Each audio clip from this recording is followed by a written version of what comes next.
Judge, we just want to address some of the questions that defense and you had yesterday.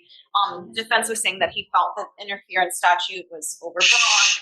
We found case law saying that it's or vague, that it's unconstitutionally vague. We found case law saying that it's not unconstitutionally vague. It's from DeContal versus State. I've tendered it to defense. Can I approach Judge? I gotta imagine that if it was unconstitutionally vague, someone would have challenged it, and it would have, Well, maybe they haven't had my. Okay, pause. This is classic defense bravado. Maybe they haven't had my case yet? That's the courtroom equivalent of, I'll be the one to break the system. Bold move. Do you think confidence like this helps or hurts in front of a judge? Case yet. Okay. And, I'm happy for you to make new law, always. Judge, I hand you DeContal versus State. I just DeCantel. Yes. Yeah. Oh, look, it's out of Court 8 in Harris County. So why are you saying that there's no PC in this case? Is there a PC for something else? Yes. Is there for the interference with public duties? No. I mean, because it's on video, it didn't happen, Judge. So they get calls for an assault, a disturbance, whatever. You're telling me the fact that they're saying he goes plank in the car while he doesn't being arrested he does not go plank. It's on video, Judge. Would they say he uses his? I guess he uses He's his in handcuffs. The officer has to place his hand on the chest of the defendant to get the defendant to sit back in the car. He also has to grab his legs and push them back into the car. And we also watch the video. We watch the video and we have a timestamp, Judge. Could it be that okay, so I know that a lot of times when they're putting a defendant into the car, they need help, right? They're unable to do it by themselves, or is he actively resisting getting into the car? He tried exiting the vehicle, Judge. And that's why they had to push him back into it. He leans forward. He's yelling at his mom. Record, call. The third time they've taken him out. This is 3 times. They put him in the car and they take him out so they can search him. The cop is sitting there going, oh, well, search him again. We can search him 20 times. If you feel you need to search him 20 times, search him 20 times for your safety. The cop doesn't even know what he's charging him with. DA hasn't been caught. The cop's sitting there going, we're getting you for resisting transport. Resisting transport. That is what the cop thinks he's taking of it. DA, Officer Singh, it's a 27-minute video. Okay? At no point is the DA's office called to this point. Okay? Quick legal insight. Notice how the DA hasn't even been called yet, but the cops are already tossing around charges. This raises real questions about due process. Shouldn't the DA be consulted before deciding what charges to pursue? Happens after. Fine. For an assault, they can argue. I can argue case law. 4B states specific articulable facts of crime may have occurred. Fine. They are there on an assault. Okay? They didn't take an assault. So then they detain him, right? They find that he has the warrant. So, okay, you're taking him in on the warrant. Fine. Judge, it's common for officers to conduct an investigation before they call intake. That's not an abnormal thing. I mean, that's neither here nor there. But the question is he impeding the arrest or the function of arrest? Because I guess that you guys are basing the interference on the fact that he's not allowing him that, what's his name again? Zenon, Your Honor. Mr. Zenon is not allowing the officer to arrest him by putting him in the car. Respectfully, Judge, the officer doesn't even have to be arresting him. They just have to be looking into any legitimate matter. And then he's interfering with that. And I will say, if he'd already been in the car 3 times, like defense pointed out, I would think he wouldn't need help getting in. So to us, it appears as though he's trying to push out. The officer has to put his hand on his chest and push him back into the car and then take his legs and place them into the car. She was cooperative the whole time. Zenon is mom. If anyone's aggressive, it's the cop from the beginning. Judge, and I asked at the court's discretion, watch the video. You only need to watch like 2 minutes, the 13 to 15 minute mark, Your Honor. I mean, that's all you really need to watch on this. We can watch the video, Judge. Cue it up. Let's watch. I'm just turning the volume up, Judge, as well. He talking about don't let him pull up. They talking about I got a warrant out for Fort Bend County for assault. Look, he pushing me. Mama, record me. Mama, look. Mama, look. Record me. Now you're under arrest. I'm under arrest. Resisting transport? That's a lesser-known charge, and frankly, it sounds like something made up on the fly. But yes, it's real. It covers resisting not just arrest, but being taken anywhere in custody. Think it should be a standalone charge? Resisting transport. Resist that. I wouldn't resist it. You just resisted transport. Yo, What the hell is that? now you got a new charge. Yo. Come on. Thank you, Judge. This officer's not working in safety. Really? That's it?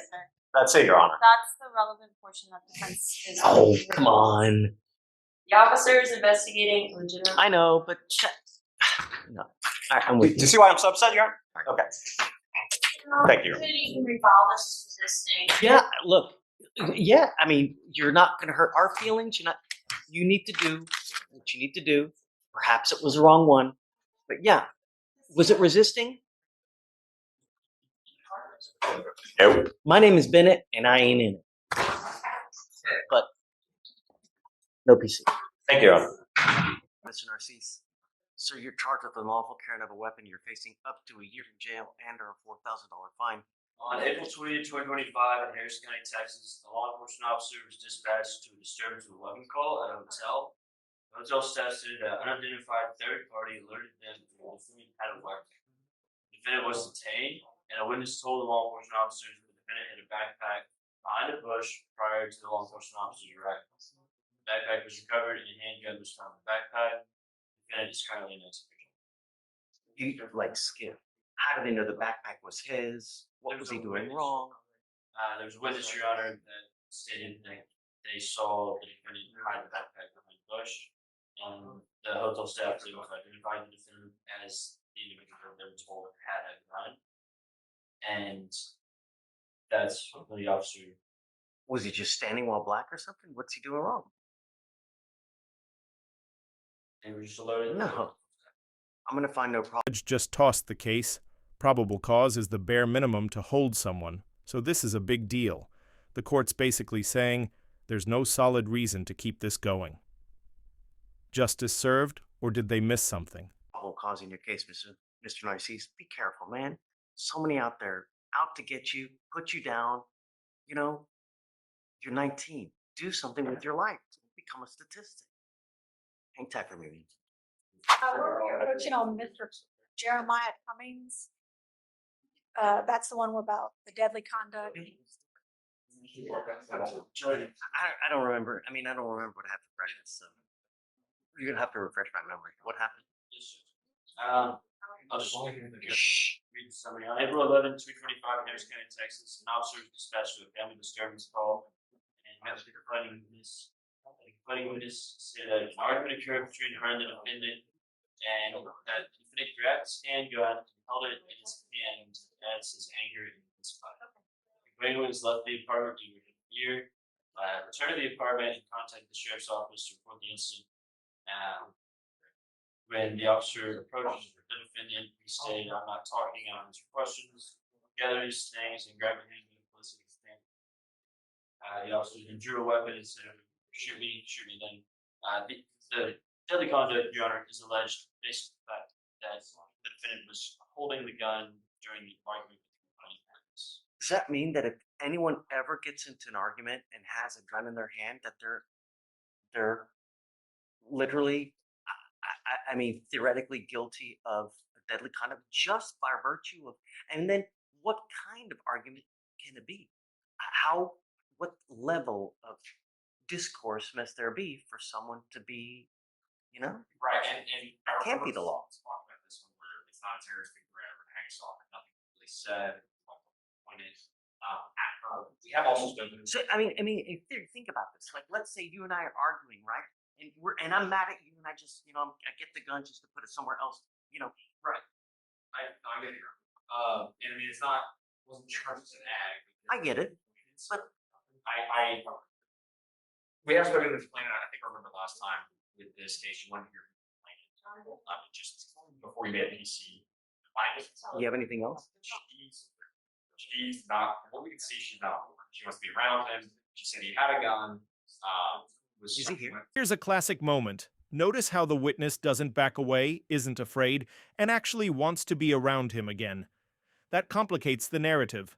Just because someone had a gun doesn't automatically equal deadly intent. Thoughts? No, he Exactly. waived his appearance. Right. I remember. Yeah. All right. I'm gonna find no problem. Did you want to also then speak to Mrs. Come up, ma'am. You tested positive for meth. I can't let you go. That's just too. It's too much. You know. I have to revoke your bond, ma'am. I don't do nothing. I'm prescribed. I just tested you. You tested positive for meth. Yes, sir, but the medication that I'm taking. That's why I've been trying to get it. Adderall doesn't test positive for meth. Show me a study. Show me something that says Adderall tests positive for meth. But no, I don't believe that's a good.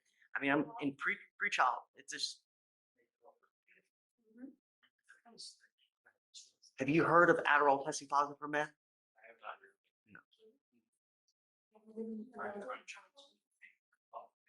You're supposed to give, when you're being supervised by pretrial, you're supposed to give them any and all prescriptions that you're taking so that they can cross-reference any positives with any kind of drugs that you're taking. Adderall doesn't test positive for meth. That's not the only thing that I'm taking, sir. So when she was in court the first time, she really was in a blank state.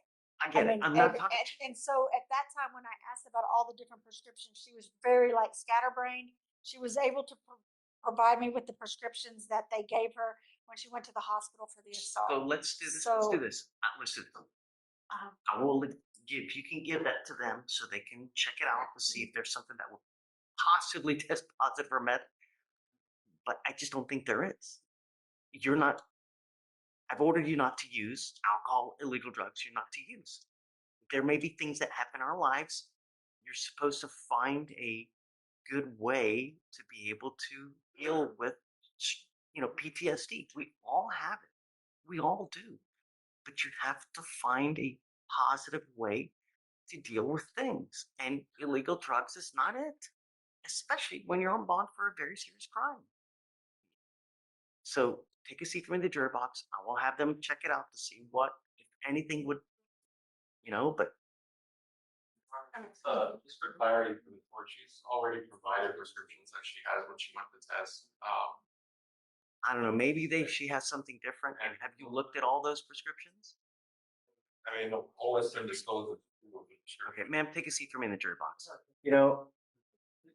I need you to understand that in life, right, we're not going to continue to hope and pray that something bad doesn't happen. We sometimes have to take proactive measures to ensure. You just had one dismissed. You've now picked up another one. If I were to plead you to time served, another proverbial slap on the wrist, and now we're going to let you go out there and hope that you don't kill someone or maim someone or you don't pick up another one, No, that's like the definition of insanity. You're wishing that something, over and over, just with a different result. No, this is proactive. This is where the judge turns mentor. He's not just sentencing, he's preaching life strategy. And honestly, it's compelling. These courtroom sermons can be powerful moments of reflection for the defendant and the viewers. Because here, we can see what the issue is. We don't want you to come back with another DWI or much more kill someone. Because, look at the news. Every day, someone dies from a DWI, and it's just not fair when it's so freaking preventable by one damn button on your phone. How much money have you spent on both DWIs so far where one button and a $40 fee would have gotten you from A to B? You know what I mean? Sir. That's now what we have to do to intervene in hopes that you learn from this so it doesn't happen again. So you've worked out an agreement where they're offering you 1 year in jail and this to be probated for 15 months. As part of this, you will do a repeat offender DWI education class, a victim impact panel, a TRAS, which is an evaluation to see what are the conditions you may need if you need other conditions. If they assess them, you must fulfill them. No drugs, no alcohol, no breath test refusal, meaning that if you're pulled over, an officer asks you to submit a breath test, you must do it while you're on this probation. Guardian interlock, 25 hours of community service, and a $100 one-time donation to Mothers Against Drug Driving. You have children. No, but I have a 13-year-old brother that relies on me. If he does a parenting class, then I'll consider the community service class. The idea, all we want is that you learn so that you, in 20 years, this has made enough of an impact on you that you think twice. Oh man, shit, that was such a bad experience. I don't want to do that again. It's either jail or it's a crap load of fines and fees. Do you understand? Yes, sir. If you ever have a problem while you're on this probation, all you have to do is come back, let us know. We can work through anything. There's nothing too big, nothing too small. But the worst possible thing you can do is drive without a license or insurance, start using, or pick up another DWI. So you understand? Yes, sir. The other thing that if you just take off, abscond, that's also an instantaneous warrant. If you violate this probation, that's what we do. We issue a warrant. We have a hearing to determine whether you violated it. If you do, you're looking at an entire year. Do you understand? Yes, sir. You give up the right. You're giving up the right to a trial, right to compel witnesses to testify on your behalf, confront and cross-examine your accusers. If you are not a citizen, there are possible immigration consequences. You can be deported, excluded from the country, denied naturalization. You give up the right to appeal. Once you plead guilty to this offense, this is going on your record now. It'll be there for the rest of your life. Do you understand? Yes, sir. From now on, you're facing a minimum of 90 days in jail if you ever pick up another one. Do you understand? Yes, sir. And I'm going to tell you now, you get pulled over. An officer, the first thing they do is they look at your record. They're going to see DWI, DWI. What do you think they're going to do? Do you think they're going to harass and harangue the hell out of you? Every time you get pulled over. And if they smell anything funky, it's probably not going to go well. You understand? Yes, sir. Is it true or untrue that you had a 0.15 or above in this case? True. True to the enhancement. All right, how do you plead to the office? Guilty or not guilty? Guilty. I'm going to find you guilty. I'm going to follow this agreement. I'm going to send you to it. I'm not going to suspend your license now, but I'm going to tell you, can you look up his license, please, to see if it's suspended? Judge, I'm sorry, I missed his name. Arredondo. It is not eligible. Okay. So you will be signing a non-driving affidavit. If you drove here today, you are not allowed to drive home. Your license is suspended as of this time. If we catch you driving without a license, I'm going to lose it. Do you understand? Yes, sir. Do not drive. You are required to have a guardian interlock. And every officer, because we send notice to DPS, every officer in the state knows if they pull you over and you don't have an interlock, you're going to jail. Do you understand? Yes, sir. That's for the traffic, right? That's why it's ineligible, right? So I traffic. believe so. I took care of those yesterday. So. Judge, I believe his license may be showing ineligible due to a traffic ticket. If we can get that sorted, can we come back and? I'm okay with an occupational as long as he's in compliance. Okay. The other thing is this: is he is now taking a subsequent DWI education class. DPS is probably going to suspend your license regardless because of a subsequent DWI education class. If you've already taken it, did he do a diversion and it got dismissed? As part of the diversion, you have to do a DWI education class. Subsequent ones get your license suspended. So I would check with DPS first. Don't just start driving, when you take care of that ticket, because they're going to probably suspend your license again. And this time it may be like a 2-year suspension. I'm okay with an interlock, with an occupational, as long as he's in compliance. Sure. And he has an interlock first. Okay. All right. So we're going to have you meet with Shatoria for all your conditions, and then good luck to you, sir. Thanks, sir. Thank you. So you're charged with driving while intoxicated. You're facing up to 6 months in jail and a $2,000 fine. On March 1st, 2025, the officer observed a white Honda CRV involved in a minor accident. The defendant was traveling southbound on Dennis Street when he struck a 2016 gray Lexus. The defendant admitted to consuming alcohol recently and standard field sobriety tests were administered. HGN 4 out of 6, walk and turn 6 out of 8, one leg stand 3 out of 4. The defendant refused to correct. Hey, you admitted to consuming alcohol recently. So what? And Your Honor, there are no other indications of intoxication listed in the DIPS. No slurred speech, no bloodshot eyes, no, We don't have that. not even a note of alcohol. No, Your Honor. Your Honor, what we do have is that there's an accident and another officer told him that he thought that the defendant was intoxicated. We don't know what that other officer observed. Right. based on the dance facts. Yes. All right. I'm gonna find no probable cause, Mr. Medrano. Hey, be careful, man. I mean, look, every single day someone dies from an alcohol-related collision in our county. Every single day. $50, $40, Uber, anywhere you want to go. Don't matter where you want to go. You know what I mean? You're charged with driving while intoxicated. You were facing up to 6 months in jail and or a $2,000 fine. On March 1st, 2025, the officer was dispatched to a major crash on Ella Lee Lane in Harris County, Texas. The witness stated he heard a loud crash coming from outside his residence and observed the defendant's vehicle crash into a blue Subaru. The witness observed the defendant sitting in the driver's seat of a red Toyota Corolla and removed the keys and smelled an odor of an alcoholic beverage and bloodshot eyes. The officer observed an odor of an alcoholic beverage, bloodshot eyes, and slurred speech. The defendant stated